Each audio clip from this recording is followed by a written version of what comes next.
Good evening, everyone. Okay, so Geshe began by reciting the first verse from the chapter of wisdom in Bodhisattva's ways of life that says the Muni has taught all these branches for the sake of wisdom. So therefore, those who wish to pacify suffering should generate that wisdom. So we're looking at the causes that make us take birth time after time within cyclic existence, and we say that the causes is karma and affliction, and really at the root of all this is the ignorance of grasping at the self. So as long as we have this, we will continuously experience suffering. So suffering comes down to us like continuous rain.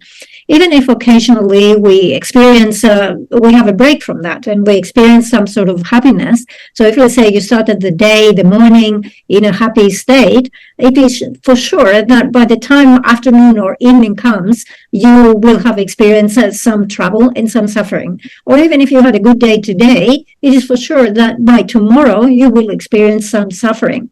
So unless we get rid of this root of cyclic existence, we will not be able to get rid of that suffering. And in order to overcome and totally destroy the root of cyclic existence, we need to generate that wisdom realizing emptiness.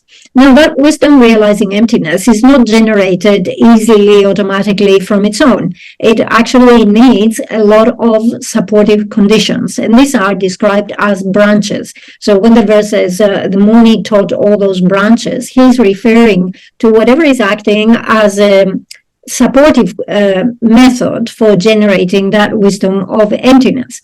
So to give you an example, if you have a seed and you plant it on the ground, before you enjoy any crop or any fruit, whatever is the result, you know that you need to rely on many conditions. So you need to have proper, good quality earth, you need to have water, you need to have fertilizer. The seed on its own is not going to produce the result. So we need many branches, we need many secondary aiding conditions. So the same thing is true for generating the wisdom realizing emptiness. We need to have all the branches, and the branches here are compassion, bodhicitta, the four immeasurable, the practice of the six perfections, starting with generosity, and so forth. So all of these are necessary.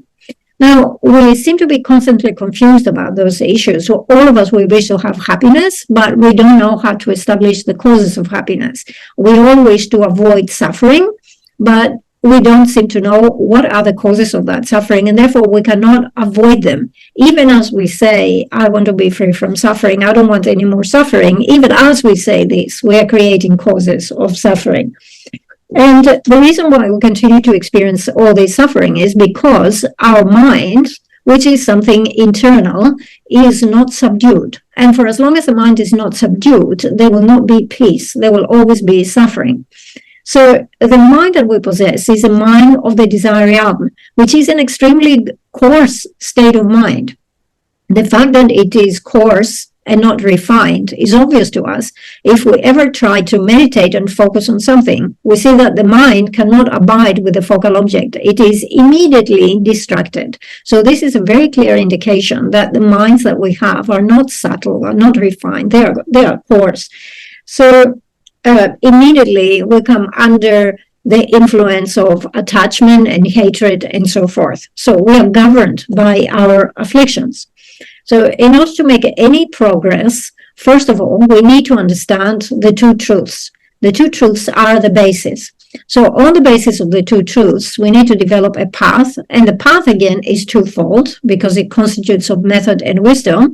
And as a result, outcome of that, we will obtain the resultant state, which is the two bodies. So as we say, it is very important to have the basis, and the basis is a solid understanding of the two truths. Without understanding the two truths, it is next to impossible to eliminate suffering, right? So how are we going to develop understanding of the two truths? Because this is not something which is easy. To realize emptiness is not easy. And if you cannot understand the ultimate nature, it's also very difficult to understand correctly the conventional aspect of phenomena.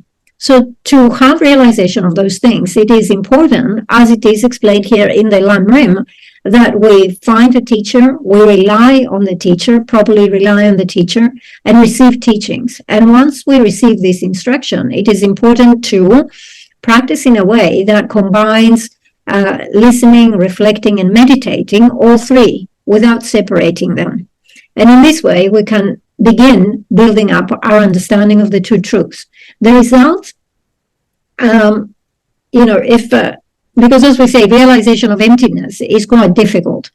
And if we don't have realization of emptiness, we will not be able to abandon any afflictions. And that means we will keep being born again and again within cyclic existence. And whilst in cyclic existence, we keep repeating the same pattern. We have very strong attachment for those who consider to be friends and relatives and family. On the other hand, we have very strong aversion for those that we consider to be enemies. And again, we're totally mistaken about who the enemy is. Instead of recognizing that the enemy is internal, we keep thinking the enemy is someone external out there, and we try to, to overcome them. We try to destroy them, and so forth. Then we have all these people that are kind of like not related to us. We don't see them as friend. We don't see them as enemy. And we are totally indifferent to their situation. No matter how much they suffer, no matter what difficulty they have, they sort of like, we don't engage with those people. So if we were to pay attention, it will be astonishing to see in the course of 24 hours, in the course of one day, how many types of coarse mind we keep generating, how many afflictions we keep generating. So for those who have different views with us, for those even who have, let's say, a better lifestyle than we do, we generate animosity, we become very competitiveness. And then that thing about wealth is quite interesting, because definitely we live in an era where science, technology, and wealth, has increased in this world. So if you look around you, in your country, all over the world, there are many millionaires, billionaires, many very rich people. But if you were to be friends with any of them and have an insight in their life, you would come to understand that although they are financially secure, they don't lack these basic necessities. Nevertheless, their mind is unhappy. They experience suffering. Their mind is agitated. They experience a lot of fear. They have a lot of preconceptions, and so on and so forth, right? So there's quite a lot of upset and unhappiness in the mind, because it's easy to see that actually money cannot buy you happiness. It doesn't come from money, right? So the important thing is for us to overcome our afflictions. And to do this, we need to develop the wisdom realizing emptiness, because it is the one thing that can uproot the very root of ignorance, all those knowledge obscurations that we have. And in order to develop this, we need to have all the secondary branches that give rise to this. So this is about the basis, the two truths, and then we say on the basis of the two truths, we cultivate the path. The path has two aspects. One is the aspect of method, and here we would have love, compassion, bodhicitta, the four immeasurables, generosity, ethics, and so forth. And the other one is the aspect of wisdom, which is the realization of emptiness. Okay, so if we follow a path in this way, eventually we will reach the resultant state. Now, the resultant state sometimes is described as two bodies. In this presentation, we say we have two truths, two aspects of a path, two results, two bodies. Sometimes the resultant state, it is presented as four bodies.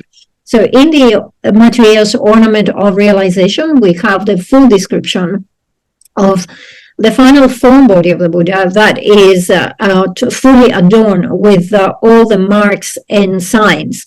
So you can find a list of that there. So if we present the bodies of the Buddha as two, these are the form body and the Dhamma body. But if we want to explain them as four. Then we talk about the supreme emanation body, such as, for example, when our teacher Buddha Shakyamuni came into this earth, he came from the enjoyment body, came from Tushita down to us as the supreme emanation body. Right, so we have the supreme emanation body, we have the enjoyment body, then we have the wisdom dharma body. The wisdom dharma body is all these qualities, the mind with all the qualities and all the realizations of the Buddha. And then we have the emptiness of that mind with these qualities, which is called the nature dharma body. So this is how we have four bodies. Okay, so it is actually very hard to fully understand the meaning of the phrase that we say, I will reach the state of Buddhahood for the sake of all sentient beings. Why is it so hard for us to even comprehend or, just aspire to do that? Is due to our self-cherishing. When you consider yourself to be so important, it is very difficult to set as your aim to reach the state of Buddhahood to benefit other sentient beings. And the more important you consider yourself, the more you will find yourself antagonizing others. And we see that this is the result, really, in this world these days. There is so much conflict, there is so much war. And the reason why we have conflict and war is because there are individuals who think that they are so important, so superior, and anyone who does not agree with them, they consider them to be an enemy. They don't want to have a discussion, they don't want to have a dialogue. And when that person is in a high position, then it ends up to be a conflict at the level between countries. So the thing is that we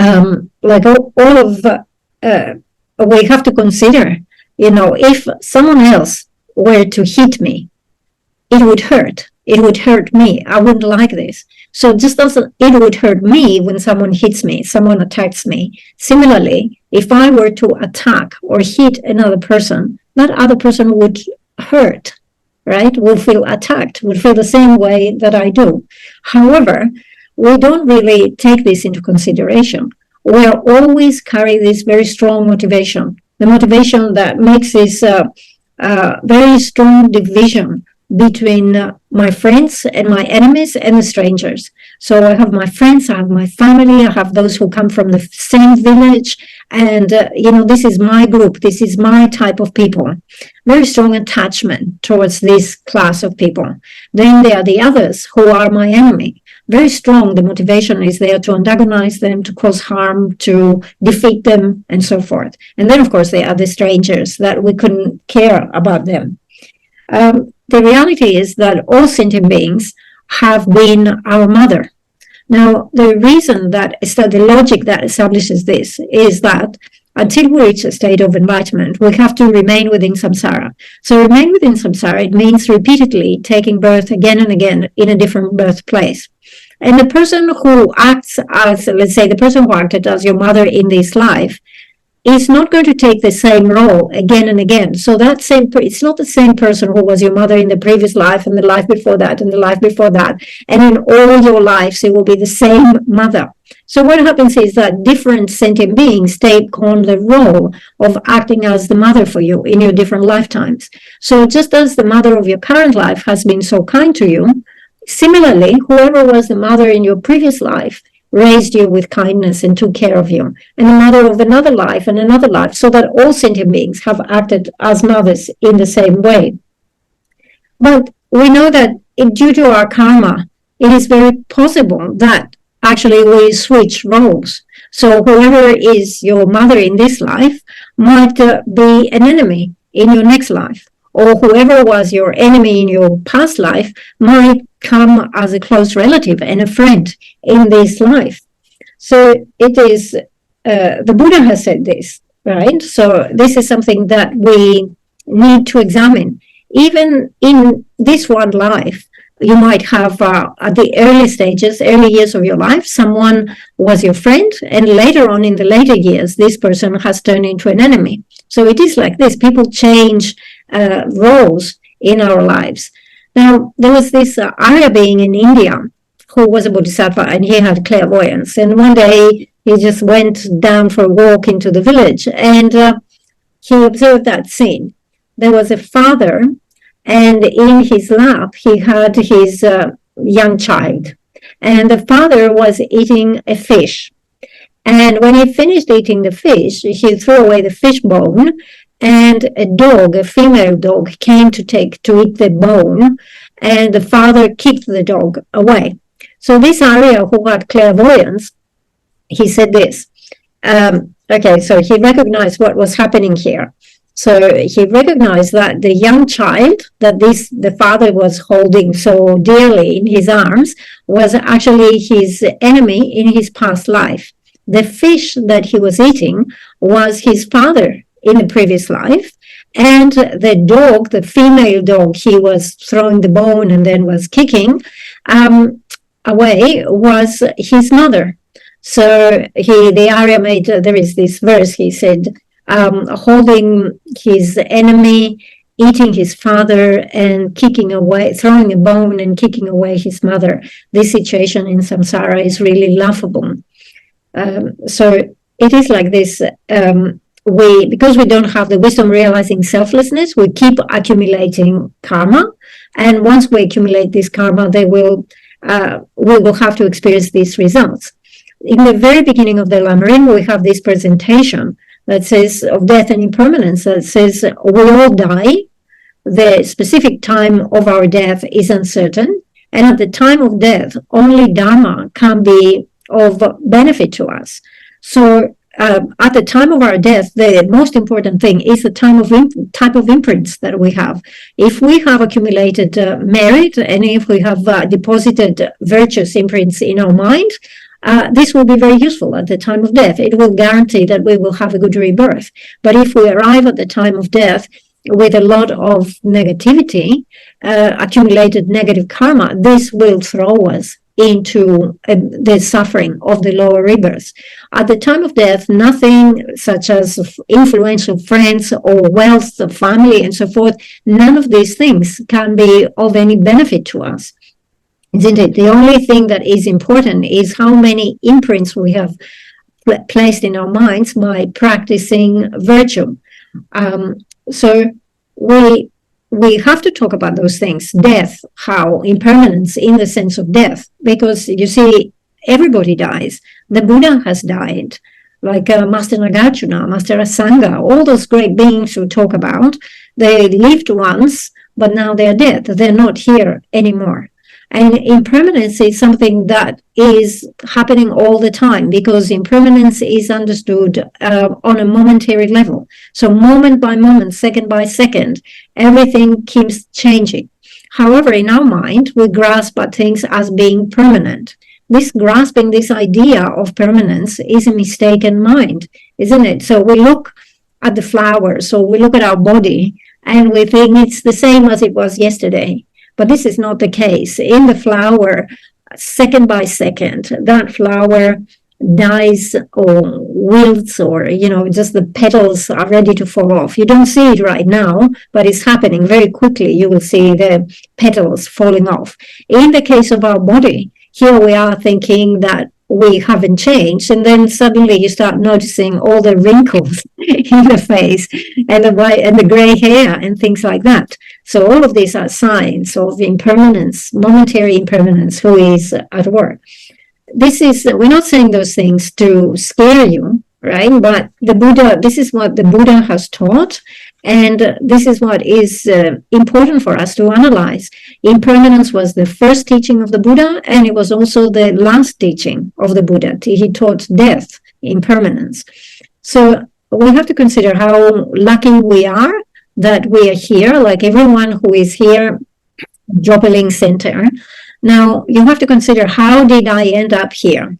Okay, first of all, you have to consider that you are born as a human. And of course, your parents have contributed to the physical aspect of this body, but you have to consider that it is your previous accumulation of merit that guaranteed that you would have a human rebirth, that you will be born in Singapore, that you would come in a situation, in a type of life where you would not be under slavery, under, harsh suffering, under totally deprived of finances. So you have that leisure to be there, isn't it?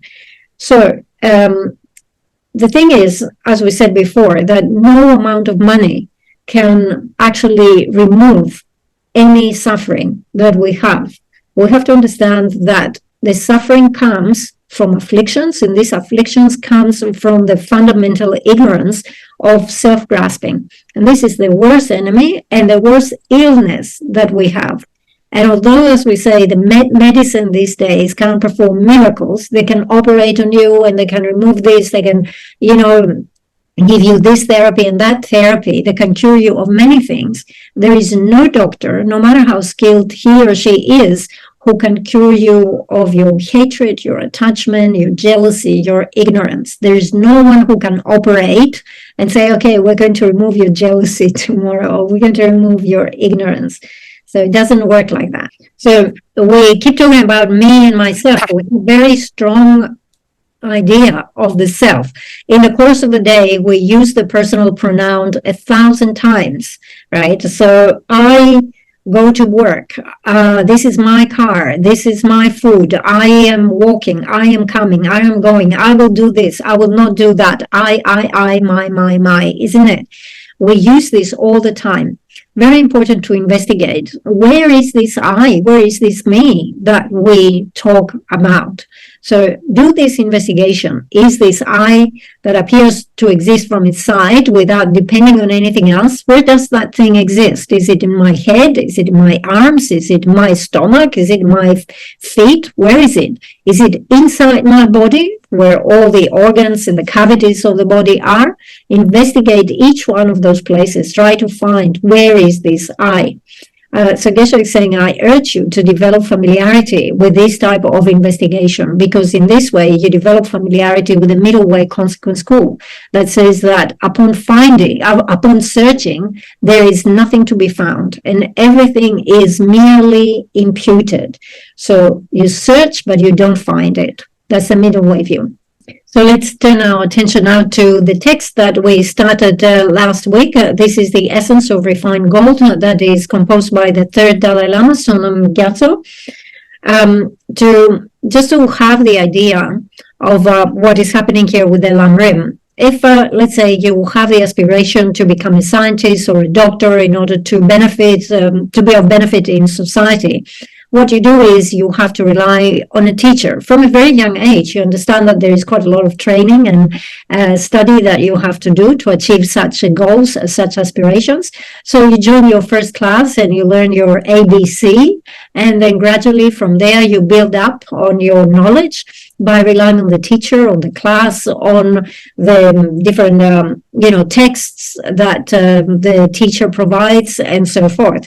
So eventually one day you graduate and become the scientist, you become that doctor that can bring benefit to so many other people in the society. Of course, you have to ask the question, how did I come here? How did I reach this goal? Well, you reach this goal due to the kindness of the teacher. You reach this goal due to having participated in a class and read all the texts and so forth. So similarly, when we look at the Lam Rim, it is important to understand the role of this particular type of teaching. Of course, the Buddha has taught the 84,000 bundles of teachings.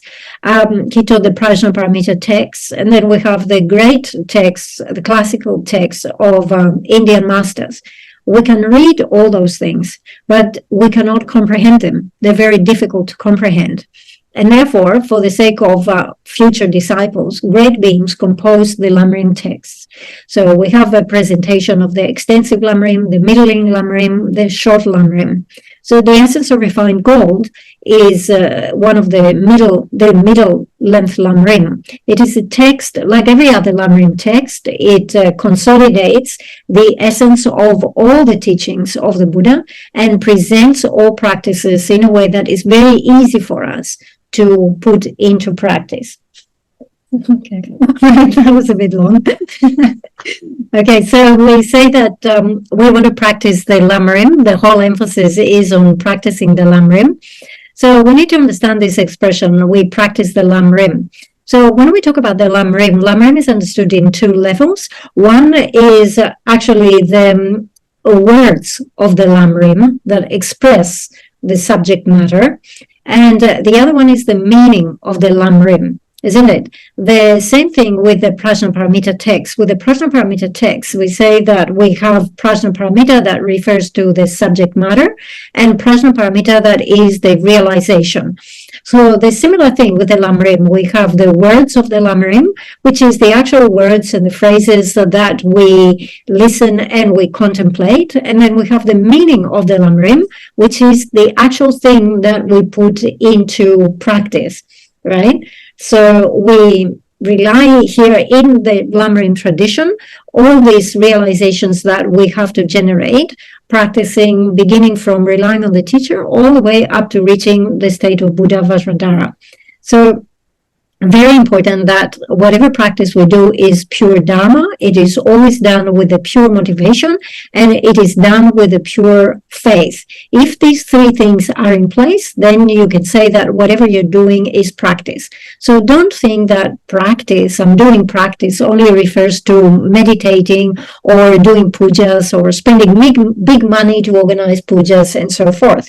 Right, as Je Tsongkhapa says, with the right faith and the right motivation, even raising one finger constitutes Dharma practice. So even just, for example, removing a small insect out of the path where it might be stepped upon and putting it on the side where it will be safe, even that small action, if it is done with a pure motivation and faith, it constitutes practice. So we talk about practicing Dharma, and we have to understand that in this world there is a lot of Dharma. There are many Dharma teachers, and they teach a lot of paths. Not all are correct. There are many incorrect paths that are taught, and a lot of them are taught for the sake of money. But here we're talking about the Lam Rim tradition, which has a very sound origin. In the Essence of Refined Gold, if you look at the text on the third paragraph, it says, Lam Rim is an especially profound aspect of Dharma, for it is the tradition of practice sound in origin. So sound in origin means we can trace it back, all the way back to Buddha Sakyamuni. So just as we can trace the origin of a stream of water, and we can find whatever is the source of that water, similarly here with the tradition of the Lam Rim, it goes all the way back to Buddha Sakyamuni. And then it continues by saying, it has neither fault nor shortcoming, for it is a complete practice, perfectly uniting both method and wisdom aspects of the path. So that is another important, actually there are two important issues here. One is that it is faultless, and the other one, it is complete. So it is not a partial practice. So to give you an idea of what it means to just have a partial practice, there are some who think I will only do prostrations, or some who think I will only meditate on bodhicitta, or some who think I don't need to do these preliminaries of relying on the teacher and so forth. Let's start from bodhicitta and let's start from realization of emptiness. Only by practicing, meditating on emptiness, I will reach the state of Buddhahood. So all of these are examples of mistaken, incomplete paths. Actually, we do need this realization of emptiness, but we need everything in between. So we need everything from the beginning, this whole presentation of how to rely on the teacher, and then gradually progress. We need to have the entire presentation of the six perfections, of all the grounds, all the paths, if we want to reach the state of Buddhahood. So to give you an idea, to give you an example, let's say you want to make momos. If you want to make momos, you know that you need a lot of ingredients. Momos are not just made out of meat. You need a lot of spices, you need flour, you need onions, you need this, that, and the other. It's a long list. If you just try to make momos only with meat, this will not be the correct dish, isn't it? So it is very important that it is a complete, it's not impartial, it's not just a partial path. The other element is that it has to be correct. Correct meaning from the beginning to the end, we have all the stages of the path and there is nothing missing. Now, okay. So there are the example that usually is given in the text of that is describing all the necessary clothing that someone needs to go outside. So you need to have, anything from your shoes, your socks, your trousers, whatever you're wearing, all the way up to your hat. So you need to have everything, but then you need to put those things in the correct order. Right, so the hat is the one that goes on the head. It doesn't go on any other part of the body. So here we have a complete path. As it says here, it provides all the levels and grades and techniques passed through Nagarjuna and Asanga. Okay, so we have mentioned here of the lineage. From Buddha Shakyamuni, we have 3 lineages. One is the lineage of profound view that came through Manjushri down to Master Nagarjuna, Chandrakirti, Kushali, Serlimpa, and from there into many Kadampa Geshes in Tibet. Then we have the lineage of extensive deeds from Buddha Shakyamuni to Maitreya, from Maitreya to Asanga, from Asanga down to Serlimpa, from Serlimpa to Master Atisha, to Je Rinpoche, and so forth. We also have the 3rd lineage, which is the lineage of extensive practice. And this is the lineage that came from Buddha to Manjushri and eventually was passed to Master Shantideva. This is from where we have the instruction of equalizing and exchanging self for others. We know that for the development of bodhicitta, we have 2 lineages or 2 methods. One is the 7-fold cause and effect method. But the other method, the equalizing and exchanging self for others, comes from this 3rd lineage of the blessed practice. Having mentioned those 3 lineages, we say that actually Master Serlimpa was the recipient of all 3 lineages. So it's very important that Master Atisha received instruction from him. And this we can see that the origin of the Lam Rim is the most authentic origin. Like, it cannot get even more authentic than this. Masters Nagarjuna and Asanga are very famous in this world because they clarified the intention of the teachings. When the Buddha gave teachings, he didn't say, these are my teachings and you have to accept them as I say them because I say them. Instead, he encouraged everyone and he said, monks and scholars, you should examine my teachings the same way we examine gold, by cutting and rubbing and through fire. So he encouraged everyone to examine and analyze the teachings to find if they are solid or if they had any benefit. And the ones who analyzed and clarified the teachings were Nagarjuna and Asanga. So they're mentioned here. This is the teachings passed through Nagarjuna and Asanga. Okay, so through this, Nagarjuna actually composed through his study and so forth. He composed the 6 texts, the collection of the 6 texts on logic. And as for Master Asanga, he is considered to be the trailblazer for the mind-only school. He himself had the middle way view. He was a follower of the middle way view, but he clarified the view of the mind-only. Okay, so it says here that it provides all levels and grades of the techniques passed through Nagarjuna and Asanga, from the practices meant for beginners up to and including the final practice before full Buddhahood, the stage of non-practice. So as we say, it is the entire range of practices. This graduated Dharma of taintless origin is like a wish-fulfilling gem. Okay, through it, infinite beings can easily and quickly accomplish their purposes. So it is like the wish-fulfilling gem that, we have this tradition or this myth about the wish-fulfilling gem. If you have it, it could provide for anything, life, resources, merit, anything that you wished for. It would just easily provide it. So a more sort of like down-to-earth example would be if you knew that someone is sick and needs to go to the hospital to have an operation. Let's say you give them a large sum of money and you say, here, take this money. And you know that this money would totally fulfill the wishes of that being who is to go and be checked in the hospital and receive the treatment, isn't it? So this is the idea of the wish-fulfilling jewel. Okay, it fulfills the sort of like the wishes of infinite beings, because we know that it provides the means for reaching the aim of those who are of the small scope. they want to reach a higher rebirth. It provides the means for reaching the aim of those of the middle scope who want to reach liberation, and it provides the means for those of the great scope who want to reach complete enlightenment in order to benefit all sentient beings who are as vast as the vastness of space. So it says, combining the rivers of the excellent teachings of both the Theravada vehicle and the Mahayana vehicle scriptures, it is like a mighty ocean. So it is the ocean that combines Theravada and Mahayana. Revealing the principal points of both the Sutrayana and Vajrayana, it is a complete tradition with complete teachings. We talked about the Lam Rim many times, and we say the Lam Rim has this special feature that it includes any Lam Rim. It doesn't matter the length of the text. It has the 4 greatnesses, so they will be discussed later on, but it also has 3 features. The first of those features is that it combines Sutra and Tantra, right? So it says revealing the principal points of both Sutrayana and Vajrayana.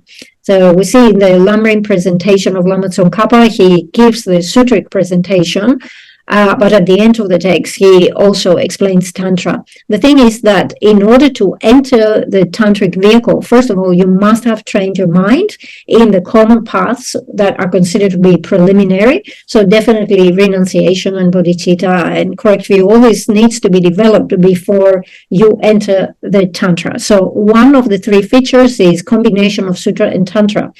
The second of the features is, as it says here, outlining the main techniques for taming the mind, and it is easily integrated into any practice.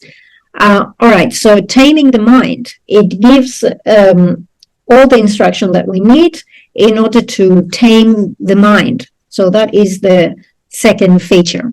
Now, we say that we need to listen, to reflect, and to meditate. So when we say that we need to listen, it doesn't just mean you sit there and, the sound registers in your ear. When we say to listen, you practice by listening, it means you must generate the wisdom derived from listening. Meaning you hear or you listen to those words, and then you have to think about it, and you have to generate some understanding. This is the wisdom derived from listening, isn't it?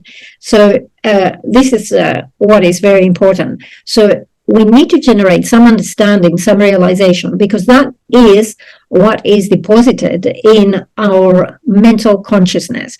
Otherwise, the mere sound is just an object for sense awareness, which is, in this case, it is the ear awareness. We know that we have the different senses, awareness of the different senses, such as the eye awareness and the ear awareness and the nose and the tongue and the tactile awareness. This is sense awareness. And although they register, each one of them registers their specific objects, what happens is when we go to sleep, and of course when we die, all this sense awareness, they just consolidate, they become inactive. And the only one that remains active is mental awareness. Now, it is important to understand that sense awareness have their specific respective objects. Many times we say with our eyes, we see, let's say, a cloth, a particular piece of cloth, and it looks like it is soft. And we say, oh, that looks like a very soft piece of cloth. It might appear as soft to the eyes. However, it is only tactile awareness in the body that can have an understanding of the softness or the roughness. Similarly, we might go to a restaurant and we look at the food and we haven't tasted anything yet, and we say, oh, this looks tasty, right? So this is what the eyes perceive, but the actual taste is something that will be perceived by the sense awareness of the tongue, and so forth. Anyway, the conversation here is that we have sense awareness, and it is not what is registered in the sense awareness that is important to us. So obviously you hear the teachings, but that's not what is important. That's not what we are seeking. After you listen to these words, you have to generate the realization.